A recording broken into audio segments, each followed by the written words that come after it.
To be honest, I'm still learning where I am. It's a really difficult, it's a real difficult position. I'm building with my colleagues this difficult task that is the crisis response and operational coordination. Why is difficult? I will introduce and then I will continue with a short PowerPoint presentation just to give you some idea on the complexity of the business that I'm dealing with. I came 14 months ago in a system that is brand new. It's a totally new structure within the European Union system, the External Action Service, created formally 1 year ago. It was opened officially the 1st of January last year. The creation of a system that is a mix of council, commission, a mix of all the competences that were in Brussels.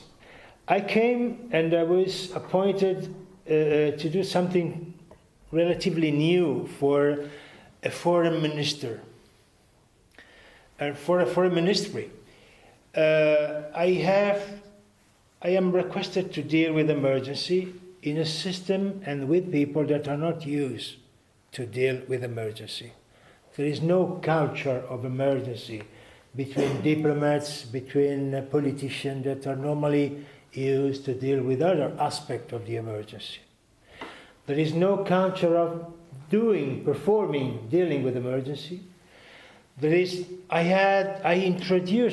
trying to introduce a code of communication that speaks a totally different language that is not always understood by my colleague. I'm trying to introduce a time frame, a reaction time that is totally different from the diplomatic reaction time. I come from the civil protection. I was used to, in all my professional career, to deal with emergency. And for me, being a medical doctor, if you have an emergency, you have to intervene. And you have to intervene in what I call the real time. The real time is not the diplomatic time. It's never the diplomatic time. But it's not, there are two different timing. My time is not a diplomatic time. If I have a fire, I have to extinguish the fire. Then I will try to understand the cause of the fire. But my task is to extinguish. Then I will take time to try to understand, to go deeper in the real cause of the fire. My task is to go there and to extinguish. If I have a patient and the patient is bleeding, I have to stop the bleeding. And then I will understand why it's bleeding. So trying to introduce the culture of emergency, the real-time concept in a system that is not used to this kind of code of communication, code of conduct, it has been an extremely difficult task.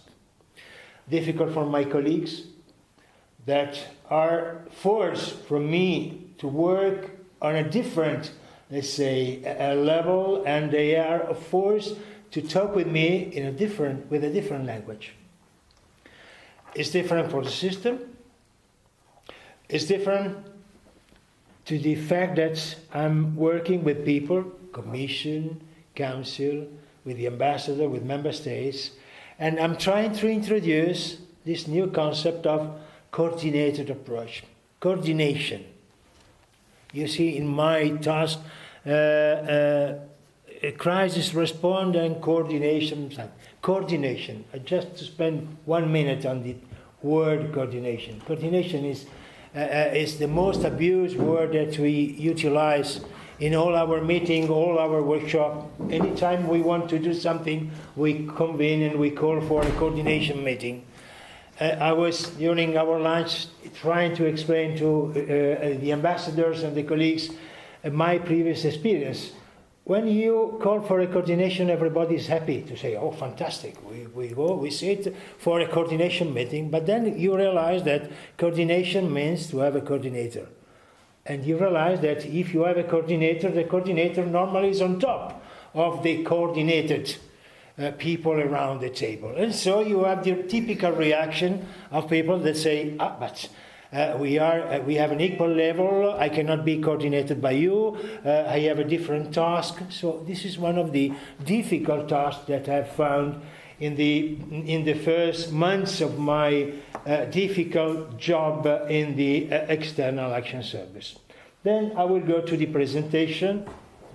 There will be 2 slides that Cathy Ashton called spaghetti slides in honor of my nationality.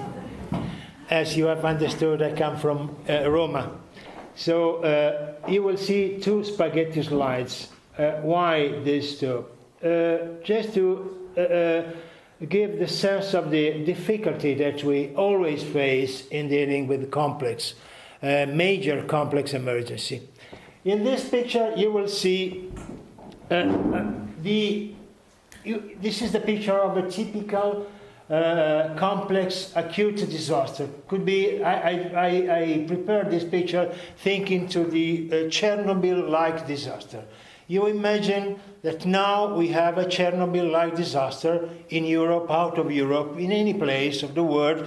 Fukushima was exactly this picture, was exactly in this picture. And you realize the number of actors that suddenly, within hours, are getting into the chain of the emergency situation. This is our system, the European system. Then you have the national system, the international dimension, and within hours, this will be the picture of the emergency with whom we are dealing with. Last but not least, the media. That is a relevant, obviously relevant actor in any major disaster. This is the picture. As you see, we are confronted with a number of actors that want an answer, and all this in Europe will go directly to the High Representative. And the High Representative, Vice President of the Commission, is confronted with this number of actors in this complex situation, and is requested to give an answer, to say and to show how the European system is reacting, is answering to the complex situation. So let's go, apart this first spaghetti slide, we go to the European system. This is a study that I did when I arrived in Brussels. And I try to understand how Europe and the European institutions are managing and dealing with major disaster, with crisis situation, with the so-called real time. And this is the picture that you have in our complex system. In our complex system, we have 9 situation rooms. The situation room is the crisis room, the crisis room that you were talking about a few minutes ago, the crisis that was open for 4 or 5 months last year, working 24/7. And we have 9 situation rooms in Europe.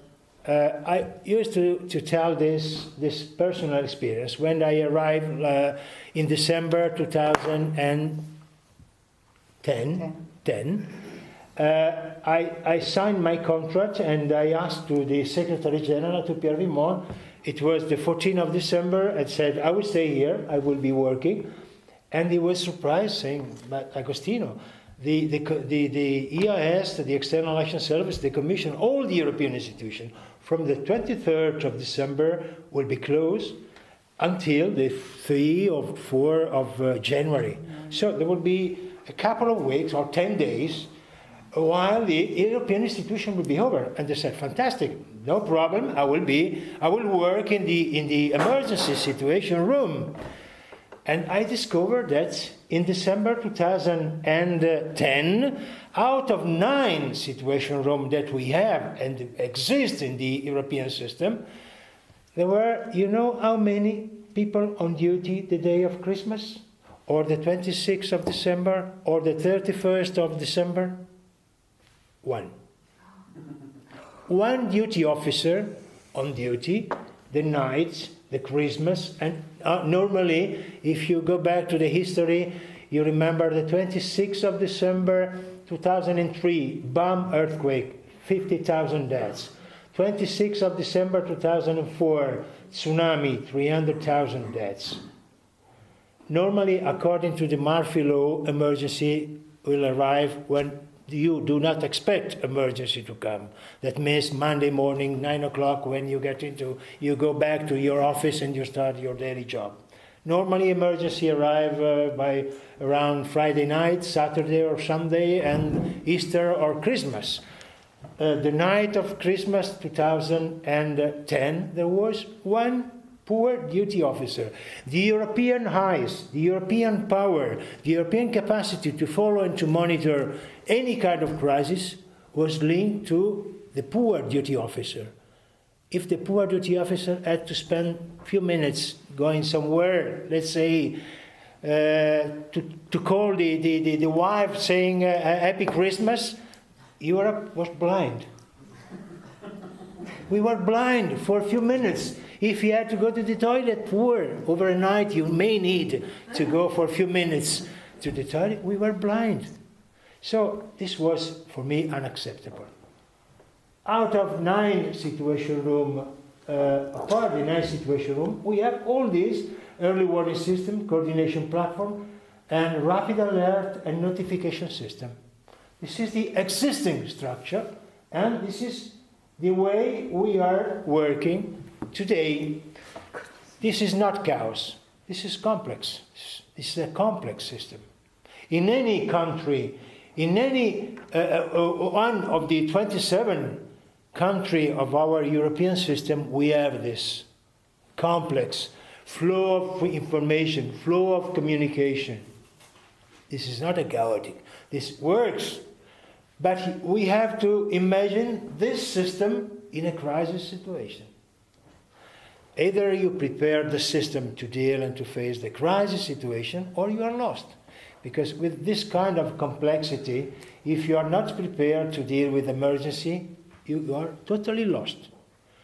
The overflow of information, the overflow of communication, the overflow of data are absolutely useless while you are dealing with emergency, and you need minutes to react. You need a few and precise information to react. You cannot deal with this system while you are working in an emergency situation. So we started from these 2 spaghetti slides with my adventure with Cathy Aston, whom I met in Haiti, and she was impressed by the work that we were doing. I was chairing and leading the Italian response, the Italian civil protection system in Haiti, and she realized that we were on the field in a very well coordinated way, utilizing the military system, civilian system, Italian Red Cross, the Italian volunteers, the Italian civil protection in a coordinated way. Our carabinieri were securing our work, and she was impressed, and knowing that we had this kind of complex situation, knowing the difficulty she had in Haiti, and she was, when Haiti happened, she was newly appointed. She was appointed since 1 month, if I remember well,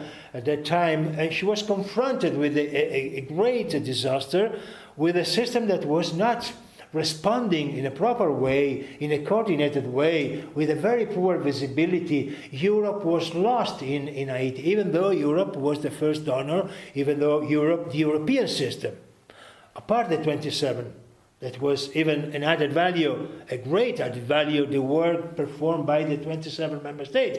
But the European system was very poorly visible, was not visible.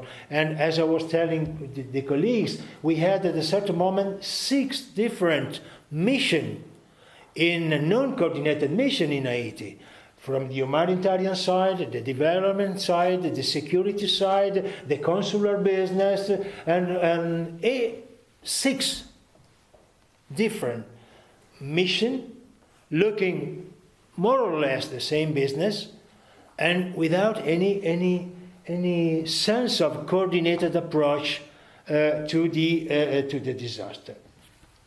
So Cathy Ashton, the High Representative, decided to create this crisis response department. The responsibility of the crisis response department is exactly trying to have a coordinated approach. Coordinated approach does not mean that I'm duplicating the job of the colleagues working in the Commission. I'm not duplicating the job of the colleague working in the same External Action Service. My job is trying to put together all these resources, all these efforts, all these competences, and approach the emergency situation. And for emergency, we mean human and natural disaster, man-made and natural disaster. And we have created this department. And what are we doing in this? The peculiarity, if you want, is that I am in this complex organigram of the External Action Service. I am somewhere on top on the right side, if you remember the organigram. The important point for me is that I am under the authority of the High Representative, and I refer directly to the High Representative for the job that I'm doing, for the needs that I have, and for any problem that I may face in dealing with my job. We are creating this crisis platform. I will tell you in a few minutes about the crisis platform, and we are working, strengthening and reinforcing the situation room. One of the difficulties that I had, and still I have in working within the EEAS, is to understand when Agostino start his authority as coordinator of the response, and when he hands over to the rest of the system, the responsibility. And this is an important aspect. You may adapt this picture to any kind of emergency. In case of an acute emergency, the earthquake, obviously this line will go like this, and you will have immediately the feeling and the perception that we are in a crisis. If there is an earthquake, there is an earthquake, and you don't need to realize that we are in a crisis immediately after the earthquake. If there is a tsunami, there is a tsunami. We are in a crisis situation. But if we are in Libya, if we are in Syria, when my responsibility starts and when my responsibility is over, and I leave to the geographic department, to the system as such, the follow-up of the action that we have taken. In this case, we have decided that my responsibility starts when we call and we convene the so-called crisis platform. And the crisis platform is the table, the coordination table that we have established in the EEAS. And around the crisis platform, we have all the entities, all the subjects, all the institutions from the European system that are sitting and talking, sharing information, sharing communication, and coordinating, trying to have a real coordinated approach to the emergencies that we are facing. This is the real cornerstone of our coordination capacity. We have utilized this crisis platform for Libya, for Ivory Coast, and now for the Syrian crisis. and definitely it will be convened in case of a major disaster, whenever, and for major disaster, major natural disaster, I want to mention that I'm not responsible, and we will never convene this kind of platform, this coordination system for any natural disaster that may happen. The natural disaster that don't need a comprehensive approach, but may need only humanitarian intervention, where ECHO, it will be sufficient to intervene and to deal and to work with their resources. We convene in case of natural disaster whenever there is a great impact to the population. We have a security problem, we may have a consular problem, and the example of the Haiti and the tsunami are two important, relevant examples.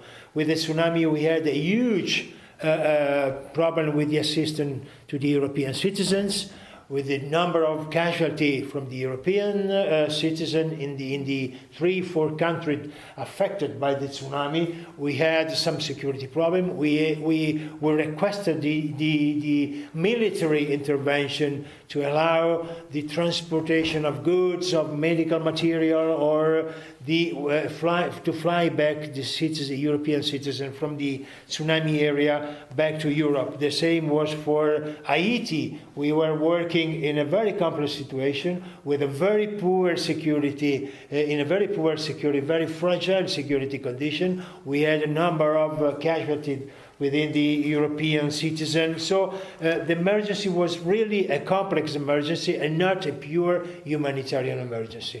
So this makes the difference between the intervention that normally is performed by ECHO and the need to convene a crisis platform to have a coordinated approach to face the emergency, the crisis situation. The situation room, I was telling you before, where did we start and how did we start with the situation room. Today we have a reinforced situation room working 24/7, 365 days a year, with more, obviously, than one duty officer on duty overnight in Christmas, Easter. There will be 3 people on duty. That is a great success compared to the fact that we are reducing staff and we are trying to save our force and our capacity. But today the situation room is working properly, and we are extending our relation with the regional organization, with the member state, first of all, with regional organization, with international organization. For your information, we have opened, and it is now almost fully functioning, a situation room in the headquarters of the Arab League in Cairo. We have created a situation room within the Arab League, and the situation room will be able and capable to cope, to communicate, and to work in case of a new humanitarian or observer mission. May the Arab League perform this mission in Syria in the coming days or weeks. This is the way we are planning to extend the relation of the situation room. Our priority is definitely the relation with the 27 member states, and then with our 130 delegation. And then we have the creation of a link, or in the case of the Arab League, Asian and African Union, we will support, even financially, the creation of a new situation room in the regional organization. And this will allow us to have a direct link, a direct communication and information with this regional organization that will be connected in real time with the situation room, and through the situation room with the 27.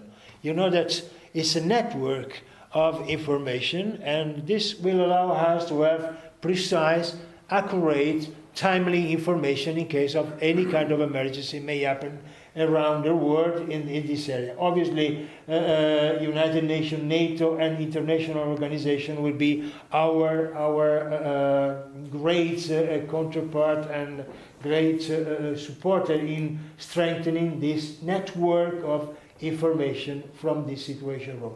The EU delegation will play a relevant role in this during and immediately after the crisis, and they will be connected.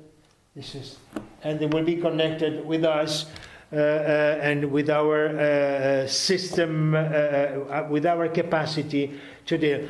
The situation room is extremely relevant. A few words on this. We need to give the political authority proper information in the right time and in the right moment from the right sources. We cannot allow our political authority to be driven and conditioned by media. You know that media will be the first to call, in case of major disaster, the High Representative. I'm sure that CNN, Al Jazeera, BBC will call immediately, few minutes after the disaster, asking, what are you doing, High Representative? What is your plan for this major disaster? We cannot allow that the High Representative will be, let's say, surprised, will be oriented by the media and by the requests coming from media. She needs to have in real time the proper information, the proper elements, the data that will allow the High Representative to answer in a proper way, according to the information that she receives from the internal bodies, from our own resources, and not according from the information that she may receive from media and from third institutions or bodies. Few words on the consular. I promise you to talk a little bit about consular. That is becoming for us, consular emergency is becoming for us a great priority, even though, as we know very well, consular issue and consular business is a member state competence, but nevertheless we are facing more and more this kind of problem. This is Lebanon, and you see that we have 7 different travel advice from the European member states for their citizens for Lebanon. This is Syria. You have done this travel advice. It was yesterday was not 5 different travel advice. It were 10 different travel advice. There were 10. Believe me, I have mine. You were very generous with our member states, but yesterday, Giorgio, you are the witness of this. Yesterday we had 10 different travel advice. Day before yesterday, yesterday I was in Moscow talking with the Russian about Syria. We had 10 different travel advice for Syria. Now we have reduced, and maybe we have tried to be generous, but even 5, I believe, is an incredible number of travel advice. And we need to have a better and more coordinated approach between the member states in this case. This is Jordan, and we miss to show you what the travel advice for Fukushima, for Japan. It was unbelievable. An unbelievable number of different travel advice with very sophisticated analysis of the risky area, and we had advice saying that you have to stay 80 kilometers far away from the Fukushima area, and other member states were saying 120 kilometers. If you have a family with a husband that was requested to stay 80 kilometers and the wife 120, you will find the children in the middle, most probably. That will not be a very clever and intelligent solution of our problem. Last but not least, the fact that visibility in a coordinated approach dealing and managing with great emergency. I was telling you how strong was the message of the European flag in Benghazi, the right, and Tripoli. That is the tribunal in Benghazi, and our flag was on top of the tribunal, believe me. And this is Tripoli. The 30th of August last year, and the flag was on top of the hotel where the European delegation was the symbol. The strength of the symbol was immense, was great for the population. They felt that Europe was with them in their fight against Gaddafi. The symbol on top of the tribunal, we put the flag the same day of the NATO, when the NATO operation started. Gaddafi was at 120 kilometers south from Benghazi. That means 2 hours driving from Benghazi. And we were there.